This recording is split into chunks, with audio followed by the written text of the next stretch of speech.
الحمد لله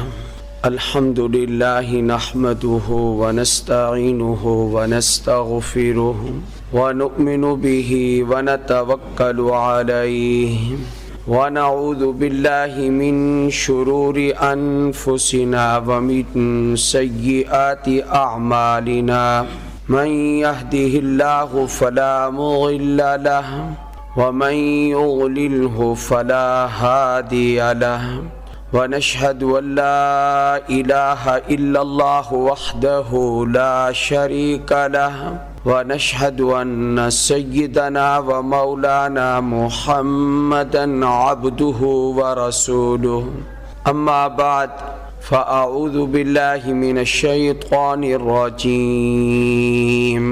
بسم الله الرحمن الرحيم يا أيها النبي قل لأزواجك وبناتك ونساء المؤمنين يدنين عليهن من جلابيبهن ذلك أدنى أن يعرفن فلا يؤذين وكان الله غفورا رحيما قال النبي صلى الله عليه وسلم فاطمة بضعة مني صدق الله العظيم وصدق رسوله النبي الكريم اللهم صل على محمد وعلى آل محمد كما صليت على إبراهيم وعلى آل إبراهيم إنك حميد مجيد اللهم بارك على محمد وعلى آل محمد كما باركت على إبراهيم وعلى آل إبراهيم إنك حميد مجيد۔ اللہ تعالیٰ نے ہمارے نبی علیہ السلام کو جو چیز بھی عطا فرمائی ہے وہ سب سے اعلیٰ چیز عطا فرمائی ہے۔ اللہ تعالیٰ نے آپ علیہ السلام کو بے شمار چیزیں عطا فرمائی ہیں، تو انہی میں ہمارے نبی علیہ السلام کی اولاد سب سے اعلیٰ اولاد عطا فرمائی۔ حضور کی اولاد، پھر اس میں 3 بیٹے اور 4 بیٹیاں، کل آپ صلی اللہ علیہ وسلم کی اولاد کی تعداد 7 ہے۔ بچپن میں آپ علیہ السلام کے بیٹے وفات پا گئے، اور جو 4 بیٹیاں ہمارے نبی علیہ السلام کی تھیں، ان کے جو شوہر تھے، جو ہمارے نبی علیہ السلام کے داماد تھے، وہ داماد بھی بے مثال تھے، وہ بیٹیاں بھی بے مثال اور داماد بھی بے مثال، اور حضور علیہ السلام کے جو سسر تھے وہ بھی بے مثال، آپ کی ازواج مطہرات وہ بھی بے مثال، بہت فضیلت اور درجے والی خاتون۔ اللہ تعالیٰ نے ان کو خیر النساء بنایا، افضل النساء بنایا۔ ہمارے نبی علیہ السلام کی 4 بیٹیاں کون سی ہیں؟ سب سے چھوٹی بیٹی وہ فاطمہ الزہرا ہے رضی اللہ تعالیٰ عنہ، اور سب سے بڑی بیٹی حضرت زینب ہے رضی اللہ تعالیٰ عنہ، اور درمیان کی 2 بیٹیاں حضرت رقیہ اور حضرت ام کلثوم ہیں۔ یہ 4 بیٹیاں اللہ نے ہمارے نبی کو عطا فرمائی ہیں، اور نبی علیہ السلام نے تو عرب کے ذہن کے خلاف جو بیٹیاں ہیں ان کی پیدائش پر آپ علیہ السلام صحابہ کو خوشخبری عطا فرماتے تھے۔ اگر کسی صحابی کے ہاں کوئی بیٹی پیدا ہو جاتی تو آپ صلی اللہ علیہ وسلم اس کو بشارت دیتے، بلکہ مجموعی طور پر ایک حدیث پاک ہے، ہنیئا لکم البنات، فرمایا تمہیں تمہاری بیٹیاں مبارک ہوں، آپ کی بیٹیاں سب کی سب باکمال۔ داماد، 2 داماد تو آپ جانتے ہی ہیں۔ حضرت زینب کے جو شوہر تھے ان کا نام حضرت ابو العاص تھا رضی اللہ تعالیٰ عنہ۔ حضرت ابو العاص رضی اللہ تعالیٰ عنہ نبی کریم صلی اللہ علیہ وآلہ وسلم کے کیسے داماد تھے؟ تو آپ نے ان کی تعریف میں جو جملہ ارشاد فرمایا، فحدثنی فصدقنی، مجھ سے بات کی سچ بولا، فرمایا کہ مجھ سے وعدہ کیا تو وعدہ پورا کیا۔ نبی پاک صلی اللہ علیہ وآلہ وسلم کے داماد 3 ہیں، آپ کی بیٹیاں 4 ہیں۔ حضرت زینب کے شوہر حضرت ابو العاص رضی اللہ تعالیٰ عنہ، حضرت رقیہ حضرت عثمان رضی اللہ تعالی عنہ کی زوجہ محترمہ، لیکن جب انتقال ہوا تو آپ نے دوسری بیٹی کا بھی ان سے نکاح کر دیا، حضرت ام کلثوم کا، اور آپ نے فرمایا کہ اگر میری 100 بیٹیاں بھی ہوتی تو یکے بعد دیگرے میں عثمان کے نکاح میں دیتا جاتا. اور آپ کے دامادوں میں حضرت علی المرتضیٰ رضی اللہ تعالیٰ عنہ ہے، جو آپ کی سب سے چھوٹی بیٹی حضرت فاطمہ الزہرا رضی اللہ تعالیٰ عنہ سلام اللہ علیہا کے شوہر ہیں. اللہ تعالیٰ نے تمام بیٹیوں کو بڑی خصوصیات سے نوازا. حضرت فاطمہ الزہرا رضی اللہ تعالیٰ عنہ کے چند فضائل اس وقت ذکر کرنا مقصود ہے. اللہ تعالیٰ نے ان کو عجیب بنایا تھا. حدیث پاک میں آتا ہے، حضرت عائشہ الصدیقہ رضی اللہ تعالیٰ عنہ ام المومنین فرماتی ہیں کہ فاطمہ الزہرا جب آتی تھیں چلتے ہوئے تو ان کی چال حضور کی چال سے ذرا بھی خطا نہیں کرتی تھی، یعنی ایسے وہ چل کے آ رہی ہوتی تھی جیسے حضور اکرم صلی اللہ علیہ وسلم چل کے آتے. بالکل باپ پر گئی تھی. ہم کہتے ہیں نا کہ فلاں بچہ جو ہے یہ باپ پر گیا ہے، فلاں ماں پر گیا ہے. ایک مرتبہ کا واقعہ بیان فرماتی ہیں حضرت ام المومنین عائشہ الصدیقہ رضی اللہ تعالی عنہا، فرمایا کہ ہم تمام ازواج مطہرات ایک مرتبہ آپ علیہ الصلوۃ والسلام کے پاس موجود تھیں، ایک ہی جگہ پر سب اکٹھی تھیں. اتنے میں حضرت فاطمہ الزہرا آ گئی رضی اللہ تعالیٰ عنہ، ویسے چل رہی تھی جیسے حضور پاک صلی اللہ علیہ وسلم چلتے تھے. فرمایا جب آئیں تو آپ علیہ الصلوۃ والسلام کھڑے ہوئے اور اپنی بیٹی کو ملے. حضرت فاطمہ الزہرا رضی اللہ تعالی عنہا کو مرحبا کہا، فرمایا کہ ان کو چوما اور پھر ان کو اپنے پاس بٹھایا. حضرت عائشہ رضی اللہ تعالی عنہا فرماتی ہیں آپ نے ان کو ایک جانب بٹھا دیا، اپنے قریبی ساتھی بٹھا دیا، اور آپ نے ان سے چپ کے کوئی بات کہی تو حضرت فاطمہ الزہرا رضی اللہ تعالی عنہا رونے لگی. پھر دوبارہ ایک اور بات ان کو کہی آپ علیہ الصلوۃ والسلام نے، وہ بھی آہستہ کہی تو حضرت فاطمہ الزہرا رضی اللہ تعالی عنہا فضاحکت، وہ ہنسنے لگی، خوش ہو گئی. ایک بات کہی تو رونے لگی، اور دوسری آپ نے ارشاد فرمائی وہ بھی چپکے سے تو ہنسنے لگی. حضرت ام المومنین فرماتی ہیں کہ میں نے بعد میں ان سے یہ کہا، حضرت فاطمہ الزہرا رضی اللہ تعالی عنہا سے، کہ آپ مجھے وہ دونوں باتیں بتائیں. کون سی دونوں باتیں؟ کہ ایک بات پر آپ رو پڑی اور دوسری بات پر آپ ہنسی ہیں، آپ خوش ہو گئی ہیں، یہ دونوں باتیں آپ بتائیں. تو حضرت فاطمہ الزہرا رضی اللہ تعالی عنہا نے فرمایا کہ نہیں، ابھی یہ راز رہنے دیں، آپ بعد میں دیکھا جائے گا، ابھی راز رہنے دیں آپ. چنانچہ وہ راز رہا. اس کے بعد جب آپ علیہ السلام دنیا سے تشریف لے گئے تو حضرت عائشہ ام المومنین رضی اللہ تعالیٰ عنہ فرماتی ہیں کہ میں نے پھر دوبارہ حضرت فاطمہ الزہرا سے پوچھا کہ وہ بات تو بتاؤ، آہستہ بات پر آپ رو پڑی، دوسری بات پہ آپ خوش ہو گئی.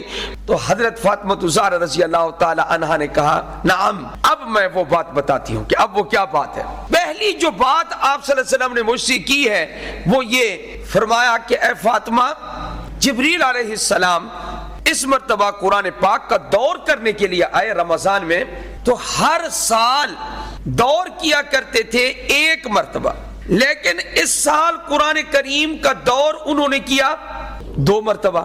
اور فرمایا اے فاطمہ کہ میں سمجھ گیا ہوں کیا کہ اب دنیا سے جانے کا میرا وقت قریب آ گیا ہے. یہ دوہرا دور، اس سے میں یہ سمجھا ہوں کہ دنیا سے جانے کا وقت قریب آ گیا. کیونکہ جیسے جیسے آدمی کی عمر بڑھتی جائے تو آدمی نیک اعمال میں ترقی کرتا جائے، اور حضور اکرم صلی اللہ علیہ وسلم تو ویسے ہی ہر وقت نیک اعمال میں رہتے تھے، لیکن جیسے جیسے آپ کا وقت دنیا سے جانے کا قریب آ گیا تو آپ کی نیکی میں پہلے سے زیادہ اضافہ ہوتا گیا. نوافل زیادہ پڑھنا، ذکر و اذکار زیادہ کرنا، قرآن کریم کی تلاوت زیادہ کرنا، پہلے سے زیادہ آپ صلی اللہ علیہ وسلم محو ہو گئے اور مستغرق ہو گئے باری تعالیٰ کی محبت میں، عشق الہی میں. آپ تو ہر وقت بحر توحید میں مستغرق رہتے تھے. آپ نے کان میں کیا بات ارشاد فرمائی کہ اب میں یہی سمجھا ہوں کہ میرا وقت قریب آ گیا ہے، دنیا سے جانے کا وقت قریب آ گیا۔ تو فرمایا میں سن کر میں رو پڑی کہ میرا ابا مجھ سے جدا ہو جائے گا۔ اور حضور اکرم صلی اللہ علیہ وسلم کی جو شفقت اور عنایت تھی وہ لوگ بھی محسوس کر رہے ہیں۔ کون؟ ہم امتی ہیں، ہم نے حضور علیہ السلام کو دیکھا نہیں، 1400 سال 1450 سال ہونے کو ہے، اتنے بعد میں آنے والے اور نہ دیکھنے والے اور غائبانہ ایمان لانے والے وہ حضور سے اتنی محبت کرتے ہیں، تو جنہوں نے حضور کو دیکھا اور یا حضور کی اولاد وہ کتنی محبت کرتے ہوں گے وہ حضور اکرم صلی اللہ علیہ وسلم سے۔ یہ ہم خود سوچیں نہ ذرا، تو اگر اندازہ لگائیں میرے خیال کے مطابق یہ سوچ سے بھی ماورا بات ہے کہ ان کی محبت حضور سے کتنی تھی صلی اللہ۔ آج کل کی جو محبت ہے وہ محبت میں بھی فرق ہے، لیکن ان کی محبت تو خالص محبت تھی۔ تو فرمایا کہ جب میں نے سنا کہ میرے ابا جی کا دنیا سے جانے کا وقت آ گیا تو میں رو پڑی۔ تو فرمایا دوسری بات جس پر آپ ہنس پڑی وہ کون سی بات ہے جس پر آپ خوش ہوئی؟ تو فرمایا میرے کان میں دوسری بات جو ارشاد فرمائی وہ یہ، آپ علیہ السلام نے فرمایا اے فاطمہ اما ترضینا ان تکونی سیدۃ نساء اہل الجنہ، کیا تجھے یہ بات خوش نہیں کر رہی؟ کیا تو اس پر راضی نہیں ہے کہ تو جنتی عورتوں کی سردار ہوگی؟ تو اور ساتھ ہی یہ فرما دیا مجھے میرے خاندان میں سے سب سے پہلے جس نے آ کر مجھے ملنا ہے، یعنی دنیا سے سب سے پہلے جو سفر کر کے آخرت کی جانب جائے گا وہ تم ہی ہوگی۔ فرمایا اس کے بعد میں ہنس پڑی، مجھے خوشی ہوئی۔ مورخین نے لکھا ہے کہ حضرت فاطمہ الزہرا رضی اللہ تعالی عنہا نبی کریم صلی اللہ علیہ وآلہ وسلم کے بعد اس دنیا میں 6 اشہر صرف اور صرف 6 مہینے دنیا میں رہی۔ وصال بھی بڑا عجیب ہوا۔ اس سے پہلے آپ کچھ دن بیمار رہی حضرت فاطمہ الزہرا رضی اللہ تعالیٰ عنہ۔ بڑے بڑے حضرات پوچھنے کے لیے گئے، خواتین تو اندر جا رہی تھی، مرد حضرات بھی حضرت علی رضی اللہ تعالی عنہ کو اطلاع کرتے تھے، جا کر پردے کے اندر جا کر پوچھتے تھے السلام علیکہ یا بنت رسول اللہ، اے اللہ کے رسول کی بیٹی آپ کا کیا حال ہے؟ اور کیوں نہ پوچھتے، یہ کس کی بیٹی ہے؟ رسول اللہ کی بیٹی ہے صلی اللہ۔ تو ان کی تو قدر ہے، ان کی تو شان ہے۔ ہمارے لوگ شان حاصل کر رہے ہیں، کمپیوٹر زیادہ سیکھ لیں، فلاں چیز زیادہ سیکھ لیں، بڑی سیٹ مل جائے، کچھ نوکریاں شوکریاں مل جائیں، ہماری عزت ہو جائے۔ اللہ نے ان کو وہ عزت دی ہے جو اس جہان میں بھی عزت ہے، اگلے جہان میں بھی عزت ہے ان کی، اور بے مثال عزت ہے۔ اس خاندان جیسا کوئی خاندان اور نہیں ہے۔ بڑے بڑے لوگ پوچھنے کے لیے گئے تو انہی میں ایک ایسی شخصیت اجازت مانگ رہی ہے جانے کے لیے جس کا ہم نے گزشتہ جمعہ ذکر کیا تھا۔ دروازے پہ پہنچ کے دستک دی، اندر سے علی المرتضیٰ رضی اللہ تعالیٰ عنہ تشریف لائے۔ اپنے دروازے پہ دیکھا السلام علیکم ورحمت اللہ وبرکاتہ۔ حضرت علی نے فرمایا وعلیکم السلام ورحمت اللہ وبرکاتہ۔ حضرت علی نے دیکھا تو کیا دیکھا، کون سی شخصیت آئی ہوئی ہے؟ خلیفہ بلا فصل رسول اللہ کے خلیفہ حضرت سیدنا صدیق اکبر رضی اللہ تعالی، وہ کس کی عیادت کے لیے گئے ہوئے ہیں؟ حضرت فاطمہ الزہرا رضی اللہ تعالی عنہا کی عیادت کے لیے گئے ہوئے ہیں۔ تو آپ نے فرمایا اے علی میں فاطمہ کو پوچھنے آیا ہوں، رسول اللہ کی بیٹی کو پوچھنے آیا، اللہ اکبر، پاک پیغمبر کی بیٹی کو پوچھنے کے لیے آیا۔ کیوں نہ پوچھتے، آخر ان کو پتا تھا خود ابو بکر کی اپنی شان اتنی زیادہ ہے، اور پھر آگے اولاد نبی تو اولاد نبی ہے۔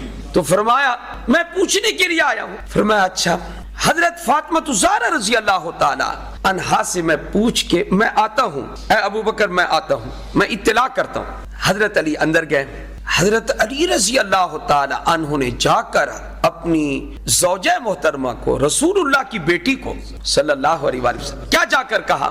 فرمایا کہ ابو بکر یستاذنو، ابو بکر دروازے پہ آئے ہوئے اجازت طلب کر رہے ہیں۔ اللہ اکبر کبیرہ، کمال کے لوگ تھے یہ۔ یستاذن، اجازت مانگ رہے ہیں اور آپ کو پوچھنے کے لیے آئے ہیں اتحبین ان تأذنی لہ، کیا تم اس بات کو پسند کرتی ہو کہ تم ابو بکر کو اجازت دو، ابو بکر آئے تمہیں پوچھنے کے لیے؟ یہ جملہ یہ حضرت فاطمہ نے نہیں فرمایا. یہ ذرا غور کرنا، یہ کہیں الٹ نہ ہو جائے. میں پھر دہراتا ہوں، حضرت علی نے صرف جا کر اطلاع کی ہے کہ دروازے پہ ابو بکر صدیق آئے ہوئے کیا مانگنے کے لیے؟ اجازت. اطلاع کی ہے. اگلا جملہ ذرا سنیں. حضرت فاطمہ الزہرا رضی اللہ تعالی عنہا نے کیا کہا کہ آپ اجازت دیتے ہیں ابو بکر کو. فاطمہ الزہرا پوچھ رہی ہیں حضرت علی سے، آپ اجازت دیتے ہیں ابو بکر کو کہ وہ مجھے آ کر پوچھیں. علماء نے یہاں پر حضرت فاطمہ الزہرا کی جو ذہانت تھی، ذہانت پہ اش کر رہی ہے علماء کی جماعت. انگریزی تعلیمات اور تہذیبات کی طرف چلے گئے ہیں. میں آپ کو سچ کہہ رہا ہوں، آپ اس جملے کی لذت کو محسوس نہیں کر سکتے. آپ حضرت علی رضی اللہ تعالی عنہ نے فوراً جواب میں کہا نعم، ہاں میں ابو بکر کو آنے کی. یہ گفتگو کیوں ہوئی درمیان میں؟ یہ وہ گفتگو ہے کہ پاک پیغمبر صلی اللہ علیہ وآلہ وسلم کی حدیث بیٹی نے سنی ہوئی تھی کہ کوئی عورت اپنے شوہر کی اجازت کے بغیر کسی کو گھر میں آنے کی اجازت نہ دے، اور یہ صحیح ستہ میں آج تک موجود ہے. لہذا حضرت فاطمہ الزہرا رضی اللہ تعالی عنہا نے سب سے پہلے اجازت کس سے مانگی؟ اپنے شوہر سے اجازت مانگی ہے. سب سے پہلے اپنے شوہر سے اجازت مانگی اس بات کی کہ اگر آپ اجازت دیں. کیوں؟ میں تو آپ کی بیوی ہوں، آپ میرے شوہر ہیں، اور آپ کا یہ گھر ہے، آپ کے بچے ہیں، میرے بچے ہیں. عورت ہمیشہ جتنی بھی پائے کی ہو، جتنا اونچا مرتبہ ہو، لیکن عورت ہمیشہ شوہر کے تابع ہوتی ہے. یہ تعلیمات اب کہاں ہیں؟ شوہر کے حقوق فاطمہ الزہرا جانتی تھی. حضرت علی نے فوراً کہا ہاں میں اجازت دیتا ہوں. نعم، فرمایا ہاں. تو اجازت ہوئی.